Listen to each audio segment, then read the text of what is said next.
Halo teman pemilih, saat ini kita akan melakukan podcast yaitu podcast polusi, podcast pemilu dan demokrasi. Sudah hadir bersama kami yaitu Mas Ngurah Diki atau kita panggilnya dengan Diki selaku Ketua BEM Visip Udayana yang akan membahas mengenai pemilih pemuda.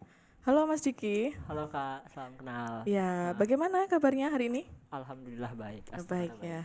Sekarang baik. Sekarang ini semester berapa nih? Aku saat ini semester 6 Kak. Semester 6 Mm. ya. Kesibukannya apa sih? Kalau sejauh ini sih ya seperti biasa urusan kuliah, belajar di kelas dan juga ikut beberapa organisasi dan juga terkait dengan kepemiluan lah sedikit tidak. Oke. Ikut di kepemimpinan juga? Mm-mm. Di apa kalau boleh tahu? Kebetulan ikut di panitia pemungutan suara di tingkat desa.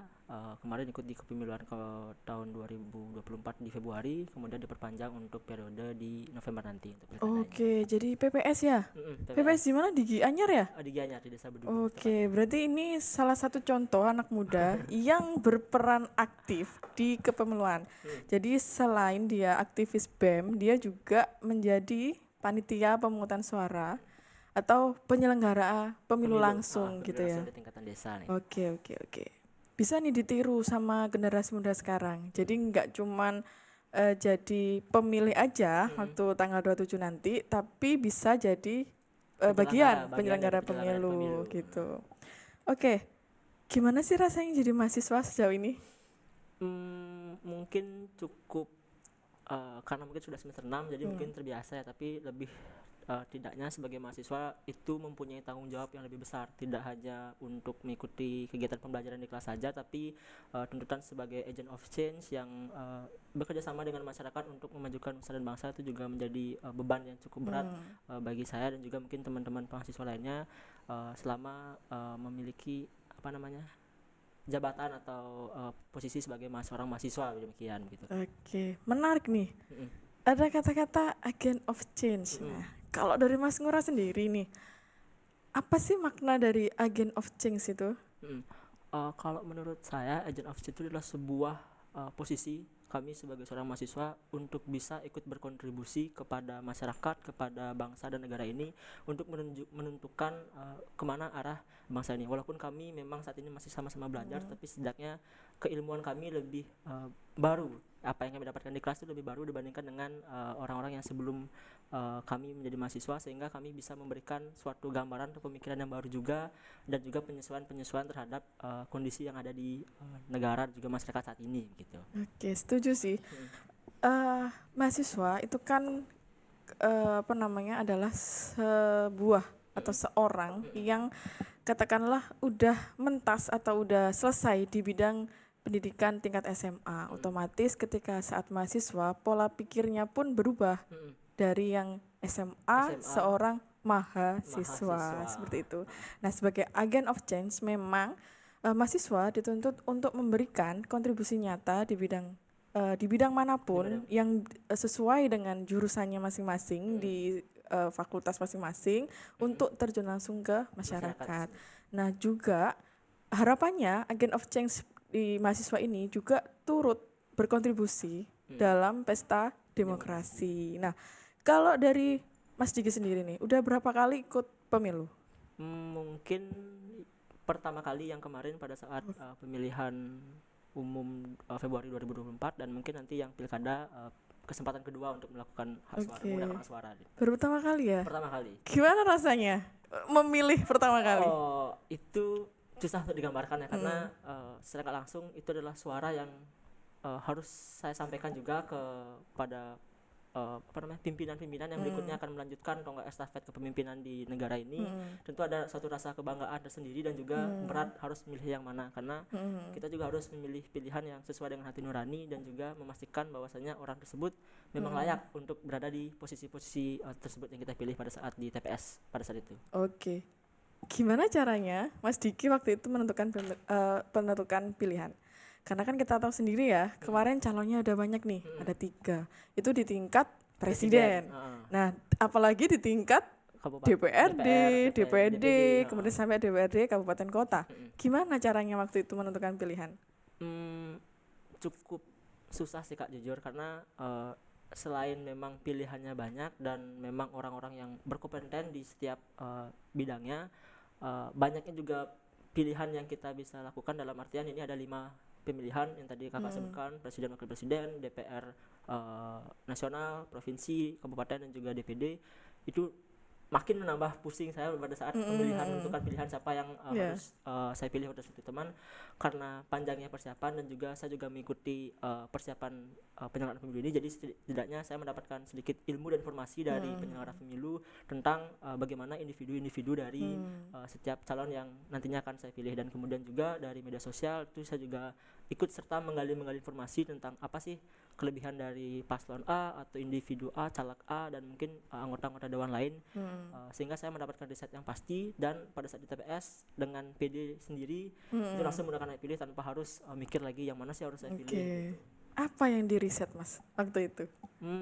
Mungkin lebih ke pengalaman sosok individu dari figur dari siapa yang akan saya pilih. Misalnya di presiden, saya lihat kembali ke belakang, flashback bagaimana latar belakang dari sosok presiden A, sosok presiden B, sosok presiden C, dan juga wakil-wakilnya. Saya riset dan saya compare dulu apakah memang pasangan ini serasi atau mungkin rasanya belum pas untuk jadi pilihan saya. Kemudian di anggota legislatif pun juga sama, setiap individu saya nilai lagi latar belakangnya dan kemudian melihat juga di partai politik yang mengusungnya, karena tidak menutup kemungkinan apabila cocok dengan partai politik tapi tidak cocok dengan caleg kan saya rasa masih kurang. Jadi saya mengcompare dua pilihan ini antara partai politik dan juga caleg ini, apakah sudah sesuai dengan pilihan saya. Ketika sudah sesuai dan mana yang paling sesuai, itu yang akan saya tentukan sebagai pilihan saya pada saat itu di TPS Pemilu ya.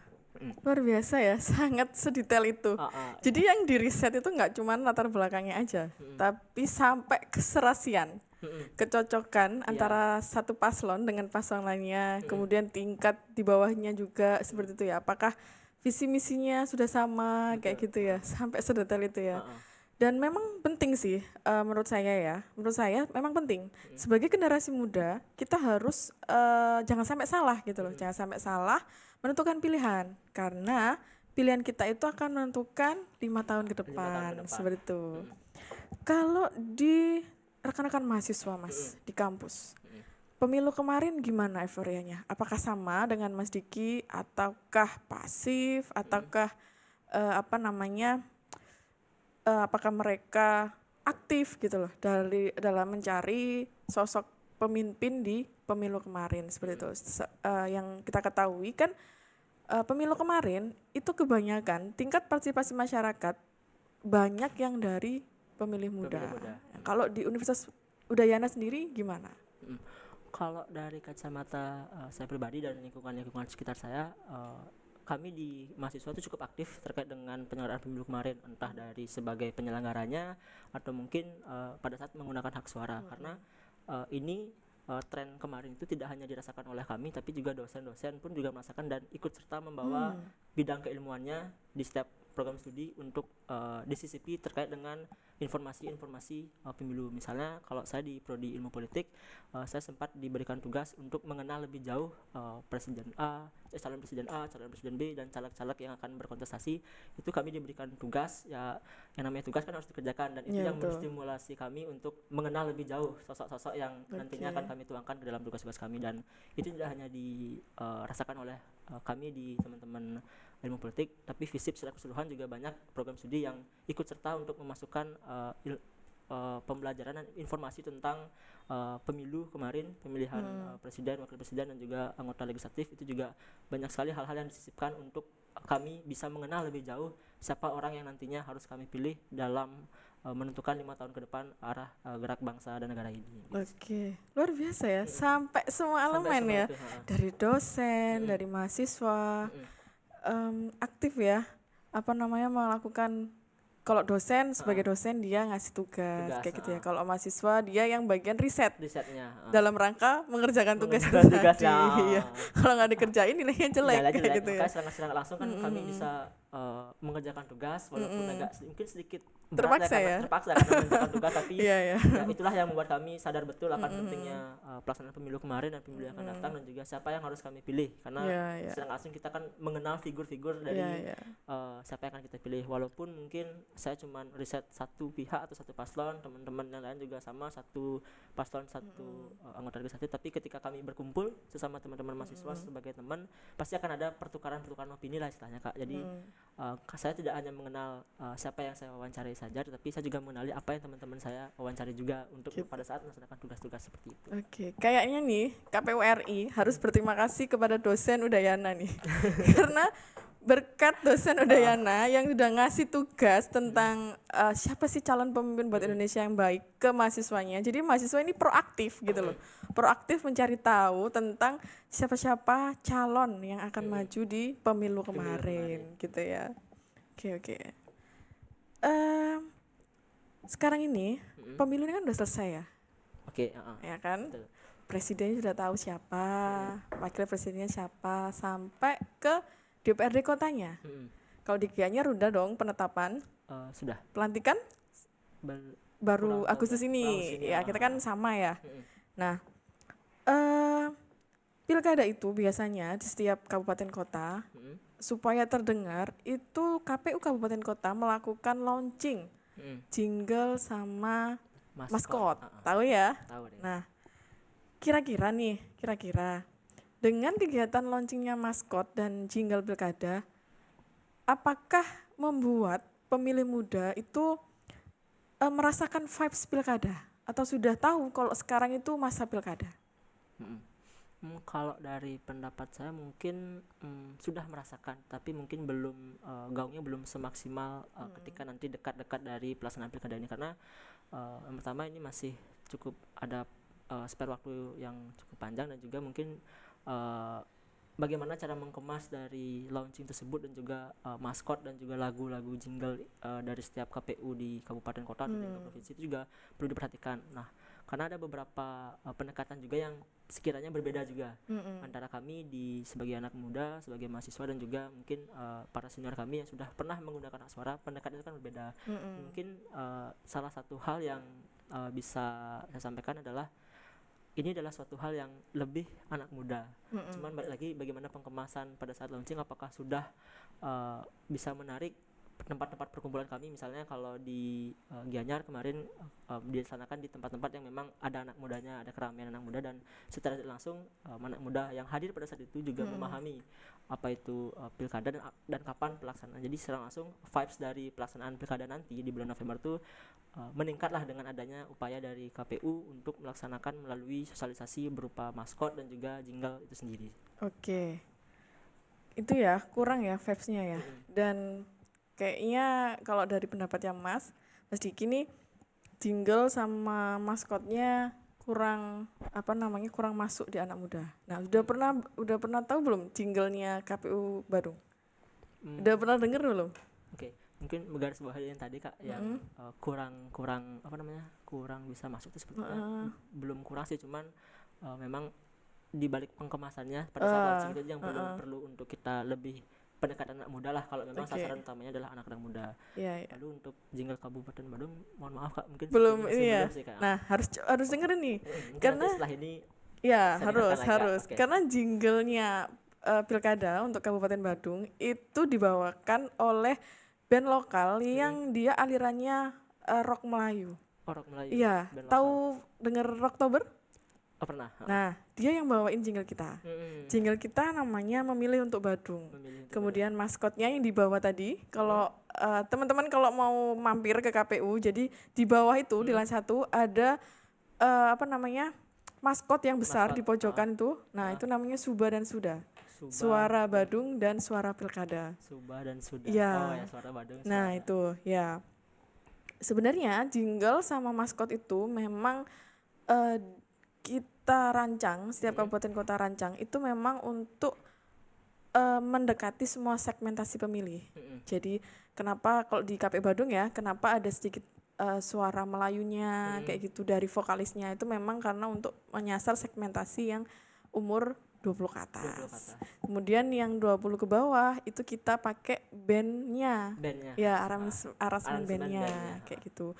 Nah, kalau dari Mas Diki sendiri nih, kira-kira pengemasannya seperti apa sih yang akan menyentuh pemilih muda supaya merasakan, oh ini sekarang waktunya pilkada loh, saya harus kontribusi gitu loh. Dan merasakan pilkada ini untuk saya begitu. Kira-kira pengemasan seperti apa yang harus dilakukan oleh KPU untuk acara-acara berikutnya? Oke. Kalau dari saya mungkin agak sedikit, pasti ada banyak sekali pandangan dari teman-teman yang mungkin seumuran dengan saya dan ada di posisi saya. Kalau dari saya pribadi lebih sesuai dengan apa yang dilaksanakan oleh KPU saat ini, melalui mungkin bisa dibilang lebih ke ranah konser itu, karena memang kami di anak muda Konser kan ya. suka nih untuk mendengarkan lagu-lagu, cuman balik lagi bagaimana lagu yang dihadirkan, pengemasan seperti apa. Jadi kalau dari saya pribadi memang konser itu adalah suatu ajang untuk memperkenalkan pelaksanaan pilkada ini, dan memang kalau seandainya susah untuk menjaring massa, mungkin bisa dengan kita yang mendatangi massa tersebut. Misalnya ada konser yang dilaksanakan, mungkin kita akan mengambil barang 5-10 menit untuk mempromosikan terkait dengan pilkada ini. Dan juga mungkin beberapa teman-teman juga pelaksanaan pilkada ini lebih dekat dengan mereka ketika diberikan wadah langsung melalui ajang perkuliahan yang langsung hadir ke dalam kampus, misalnya seperti tadi melalui tugas-tugas, atau mungkin memang dari Bapak Ibu Komisioner KPU hadir ke tempat kami di ruangan kelas atau di ruangan universitas untuk bersama-sama berdiskusi lah istilahnya, untuk sama-sama memperkenalkan pelaksanaan pilkada ini dan seberapa penting sih pilkada itu hadir untuk menentukan siapa yang memimpin daerah selama 5 tahun ke depan. Mungkin itu sih Kak. Oke, itu ya. Jadi pendekatannya lebih ke konser, kemudian kita datang langsung ke tempat-tempat yang memang tongkrongannya anak Tongkrongan muda kami, nih gitu anak ya. muda.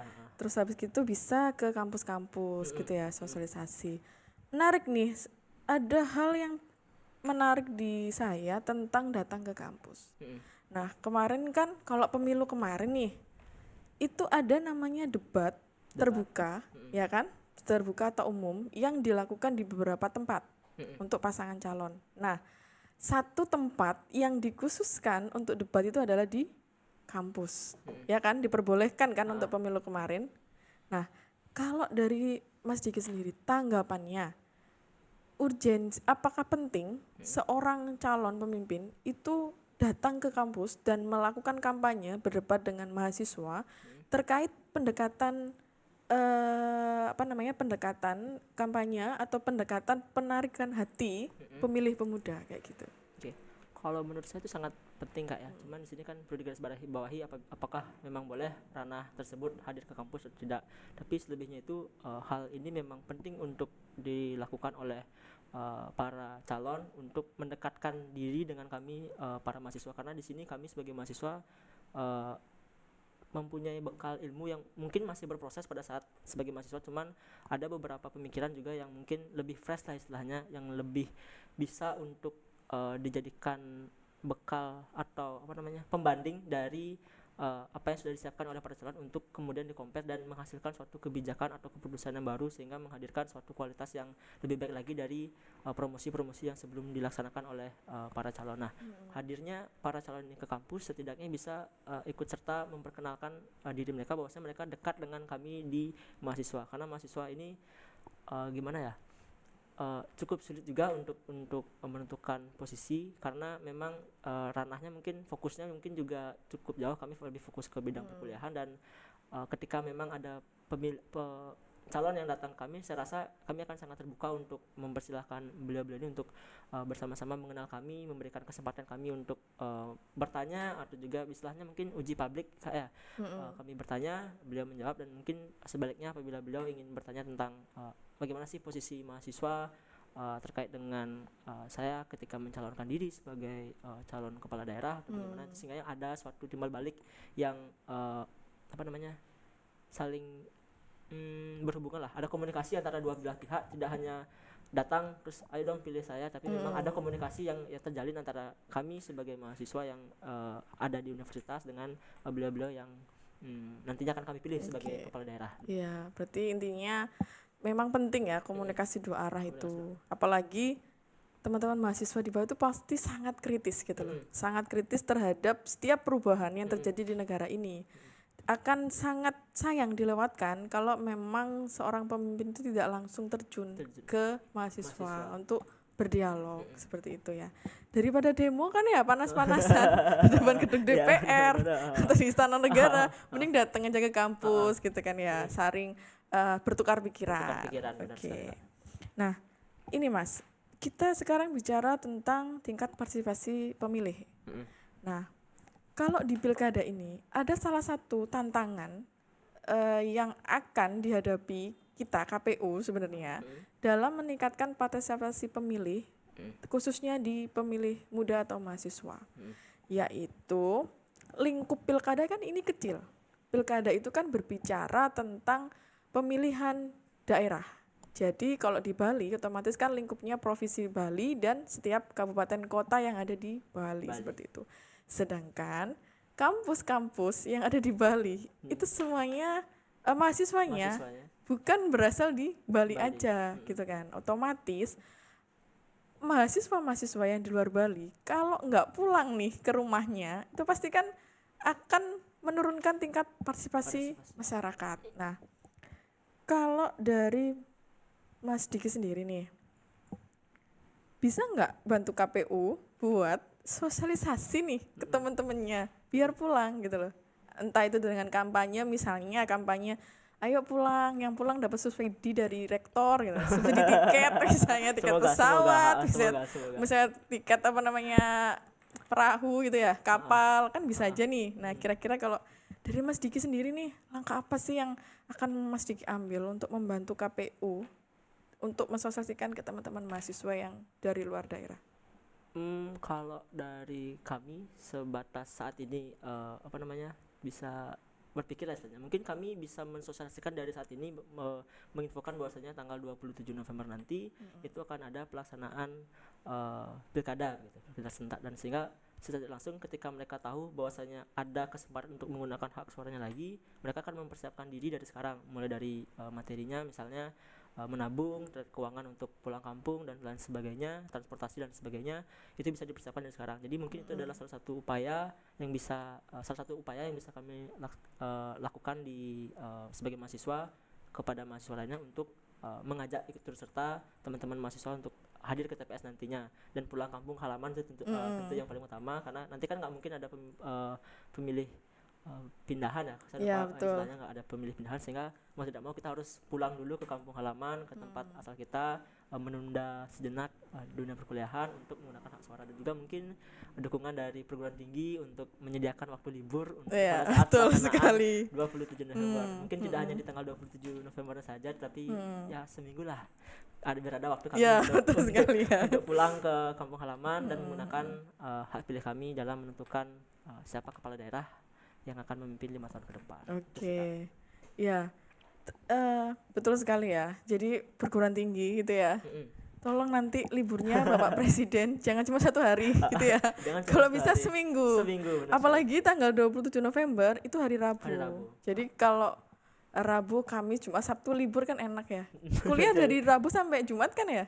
Kalau kami di Udayana Senin sampai Jumat. Jumat ya, Sabtu Minggu libur ya. Sabtu Minggu mungkin ada kegiatan perkuliahan ekstrakurikuler lah istilahnya. Oke, ya itu ya. Harapannya seperti itu ya. Oke. Jadi teman-teman yang dari luar daerah, khususnya luar Bali, jangan sampai golput. Pulang. Mending milih sama orang tua di rumah gitu loh.